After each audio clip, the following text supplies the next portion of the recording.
welcome to Kyle Anthony's UFC Betting Show. I am Kyle Anthony, and welcome to the podcast. Welcome to the betting show for UFC 273, Alexander Volkanovski versus the Korean Zombie. And today on the show, we're going to be breaking down both title fights, diving into it, giving you my angles and my breakdown. Going to be breaking all that down today, and let me tell you something. We are coming off a 4-0 sweep on client plays last weekend. Earned clients 13.15 units just on Saturday night, and we had Mark Tecia at plus 140. We had Chris Gutierrez at plus 125. We had Brian Barberina minus 105, and as well as Matheus Nicolau at plus 120. Great night, sweeping overall, a lot of plus money out there. So it was a great showing, and what I'm doing this weekend here is I'm doing a giveaway. I'm doing 30 days of my plays for free.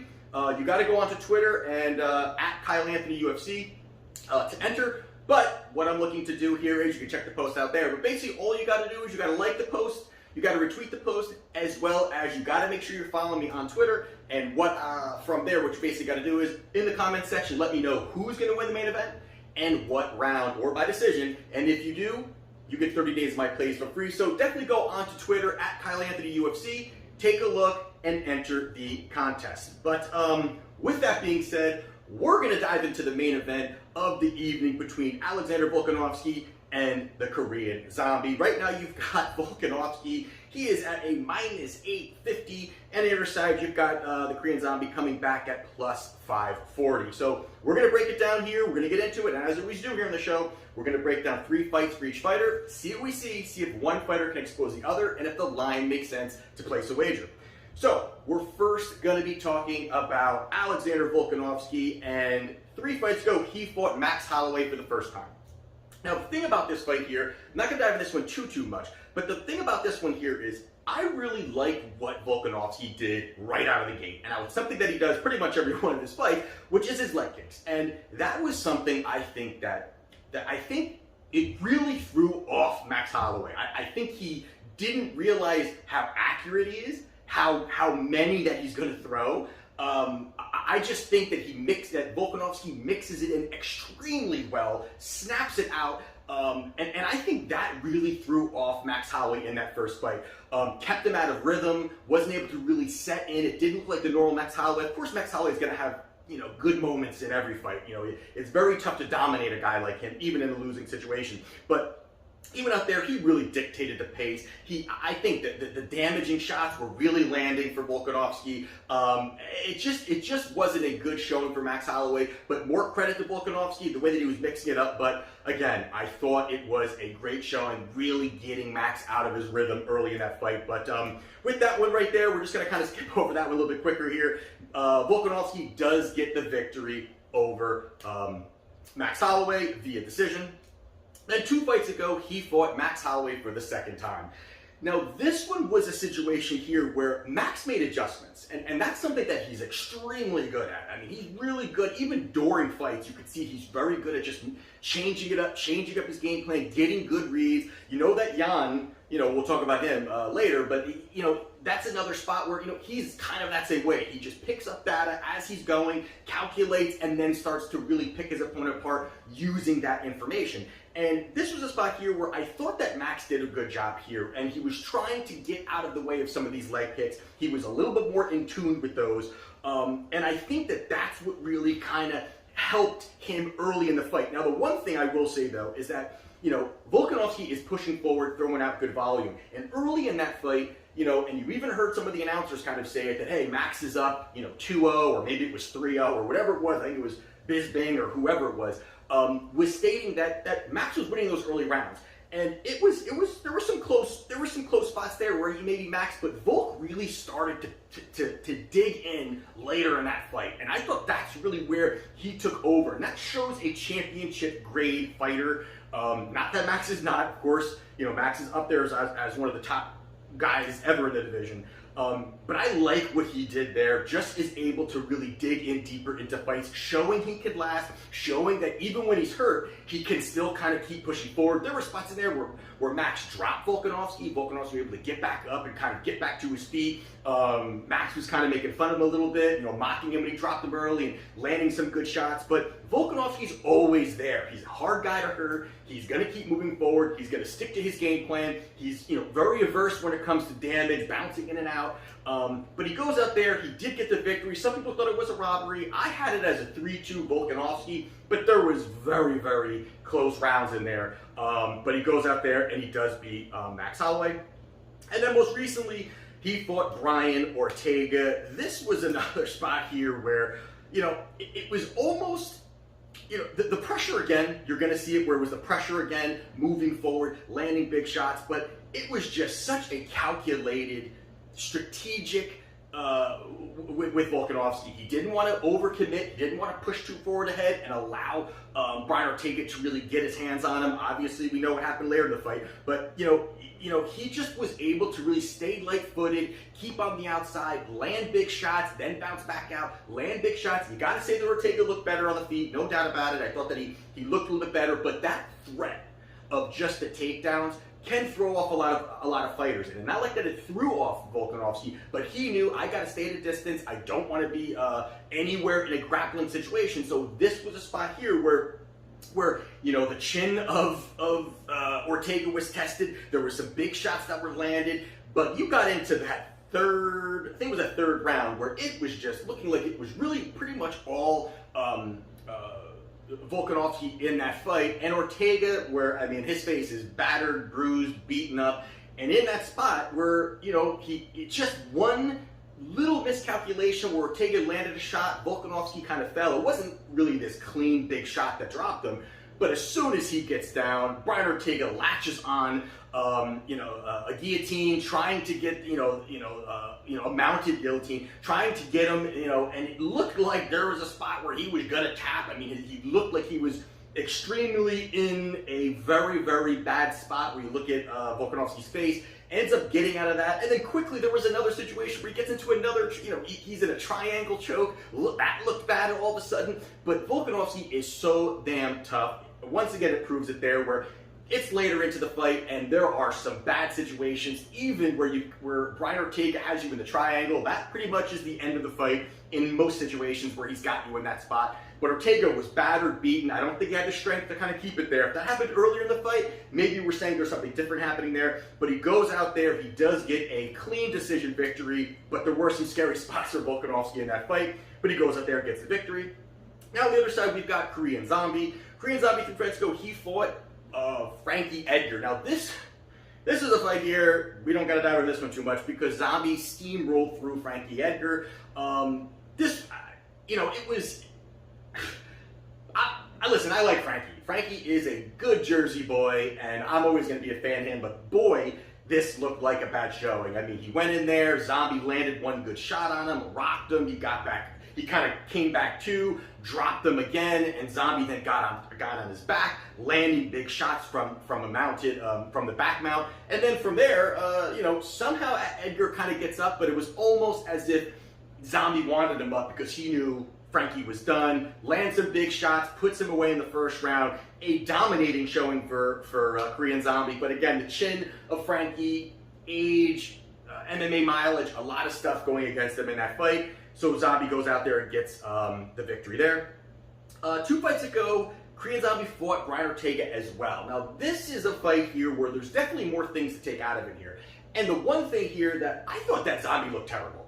And it's not, I don't think it's not because Ortega looked amazing. Ortega definitely looked good. He was looking clean, combinations were flowing, but Zombie just looked flat. He didn't look like he had energy, didn't look like he had much motivation. I think, again, it's another situation where the fighter is very nervous about being taken down, knowing what Ortega could do on the ground. That may have taken Zombie out of his element a little bit more there too, but he was getting picked apart. He was really getting just outlanded by Brian Ortega, which, no offense to Brian Ortega, and I know that, again, he's definitely been elevating his striking, but man, this was, if you tell me that was going to be a striking bout, and there were not really too many takedowns, which there were a few, but too many takedowns, and it was going to be a striking bout, you would think Zombie would be able to go out there and get that victory. It was completely the other way. I don't even think Zombie won a round in that fight. If I do remember, I think it was 5-0 for every judge.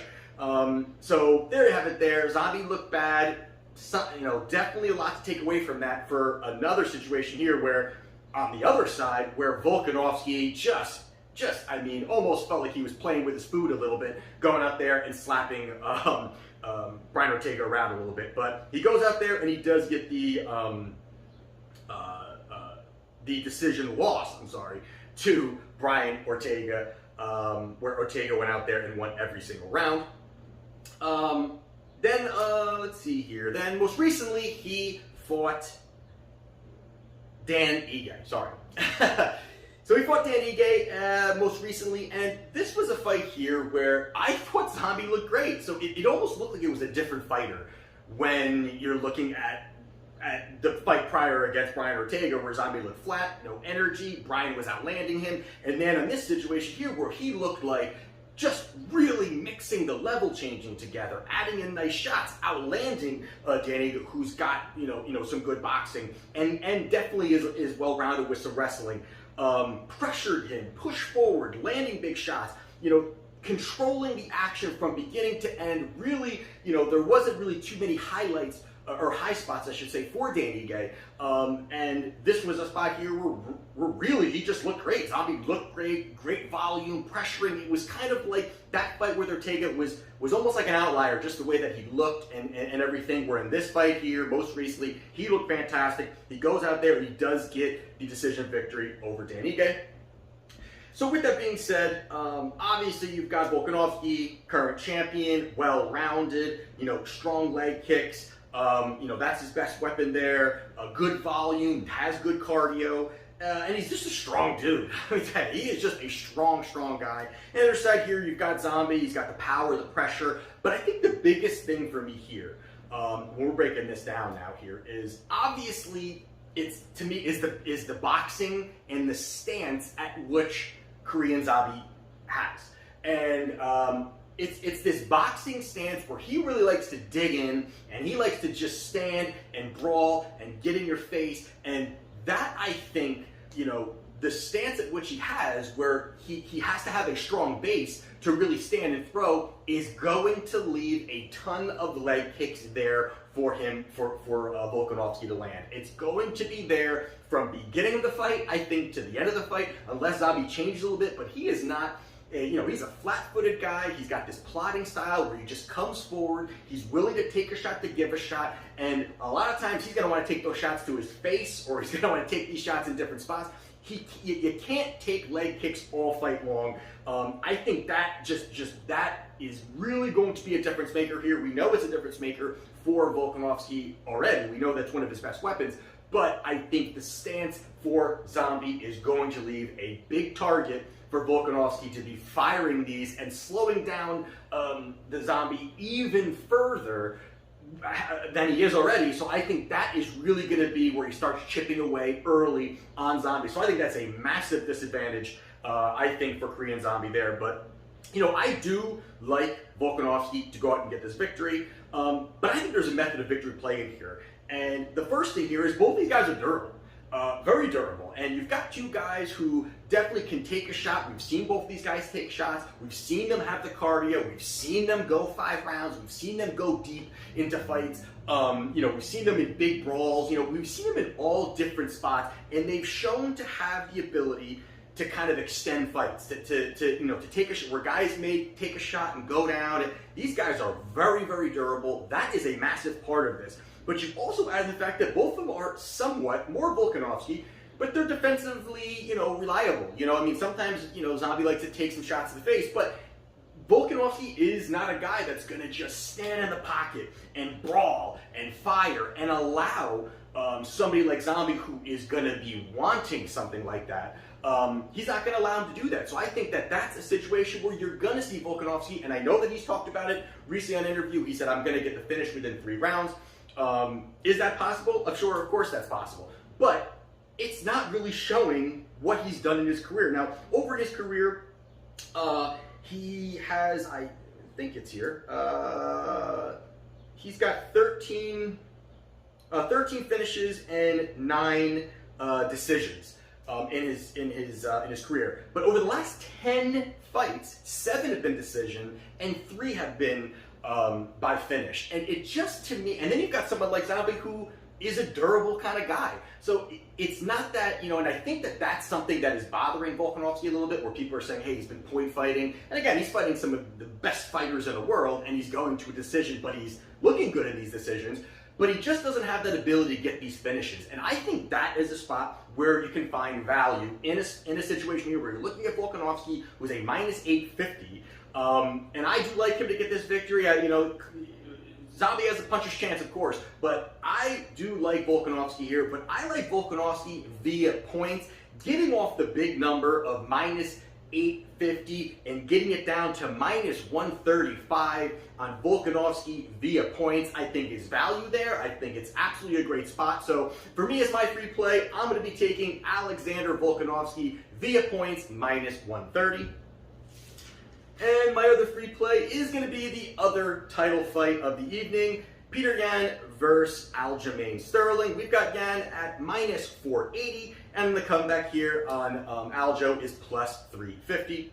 So here, I'm not going to dive into this, but I am going to dive into their last fight. And I think there's a lot of pieces here in a fight that I think a lot of people just think Yan ran away with it, or Yan just dominated, and then there was the knee. So I'm going to break it down a little bit and give you kind of my 2 cents on that. But really in that first round, Aljamain looked great. I mean, I don't know if that comes as a surprise, or if you've rewatched it, but that first round, Aljo looked great. He was pushing forward with volume, pressure, kicks, and he was throwing a nice front kick, throwing some body kicks, getting in his face. And I think Yan was kind of thrown off by it. Like he kind of was almost overwhelmed, but also Yan is an absolute killer. So he just stays composed. And that's one thing that we've seen him. I mean, he could be, with his family on Christmas morning and probably have the same facial expression, because the guy never shows any emotion at all. But this was a spot where he kind of stayed on the outside. He kind of was almost overwhelmed by it. And early, I think it was within the first 90 seconds, Aljo throws 2 jumping knees, which we have seen Yan get hit by it a few times, because he kind of has this, just kind of the way he blocks, it kind of leaves that opportunity for guys to kind of throw that shot. He landed one that kind of, decently landed on Yan's kind of like the side of his face. But the volume was there. Then he was throwing in level changes. There was a lot going on for Aljo. In that first round, he looked great. And up until, yes, he did get dropped. At the end of that round, he did get dropped, but pretty much that round was Aljo. And if you're just kind of scoring it, you got to give Aljo round 1. And again, he looked great there, and it looked like he was exerting a ton of energy. The volume was extremely high, and maybe because he had, the early finish of Sandhagen or whatever it was, but he went out there early and just pushed the volume out. And I did say that he would win I didn't say I said it, but I did believe that he did win that first round. Second round, though, if you look at it, it was kind of the same thing that Aljamain was doing. He was pushing volume, pushing forward. Again, Yan, very, very relaxed. It wasn't like he was in some dire straits where he was close to being finished by any means. But, Yan's very accurate. He was very, very economical with the striking. You could tell the power advantage goes to Yan when it comes to the striking. He was landing, the harder shots. He was landing at like 70% or something like absurd, 75% or in those first few rounds. I mean, Yan just kind of waited and fired when he needed to, which definitely allows him to kind of keep his energy moving into the later rounds. But it was a close round. I mean, that second round was fairly close. I thought Aljo looked good, and you could say 1-1, maybe 2-2, but it was 1-1 or 2-2, 2-0 in that, going into that third round. But after that, this is when the adrenaline dumped, the energy dumped out, all of it. So if you really look at this fight, I mean, those first 2 rounds, you could give to Aljamain Sterling. And going into the third round, this is when everything kind of fell apart for Aljo. He, you could just tell he did not have much energy anymore. It was almost like his body was just giving out. I mean, there were points where he kind of tried to even grab Yan, and Yan would just throw him easily down. I mean, it was almost like you're throwing a child down. It would just boom. He threw him down. He would get up, have him get back up or kick his legs a little bit while he's down.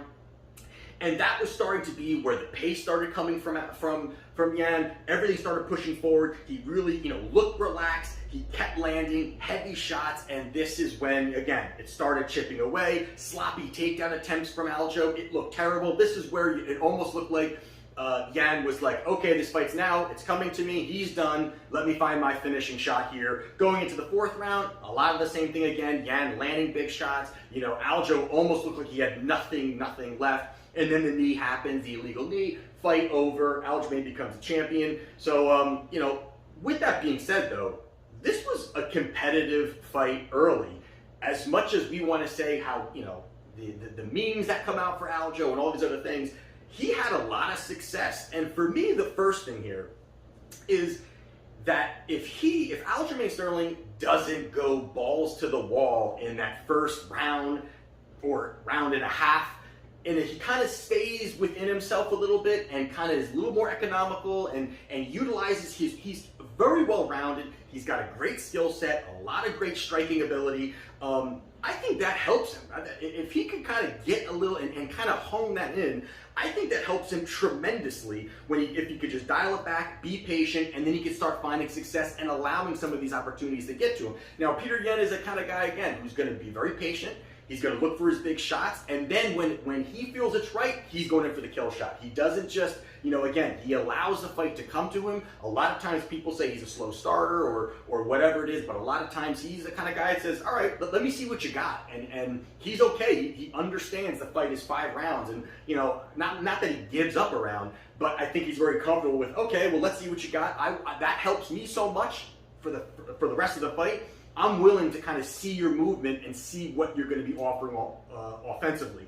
Also, that Yan has an 89% takedown defense rate, so it's not like Aljo's going to be able to be manhandling him and throwing him down, but the threat of takedowns could help him. Now, I think that if he had the opportunity to actually have the energy to get these takedowns later in the fight, or at least just keep it tight and be clinching, I think that would have helped him. He just had nothing left after this extremely high volume in that first round, in that second round, and then it dumped off. Also, you got to say, Aljo has a 4-inch reach advantage. And I think he's decently able to utilize that. And I think the first round, you saw some of that. You saw that he was able to use that. That he was able to he's very lanky, rangy, and again, he uses these front kicks as kind of like a distance management kind of strike, and then kind of follows up and sets up his combinations with some of those kicking strikes. But for me here, now listen, you may want to take a shower after placing this bet, but I do like Aljamain Sterling at plus 350. Now, this is not a massive play for me. This is a little sprinkle. I think the value's there. This line's crazy to me here. I'm not the kind of person here that's, all in on Aljamain or anything like that. I just think this line is very wide. I think this is a fight that's going to probably go to a decision.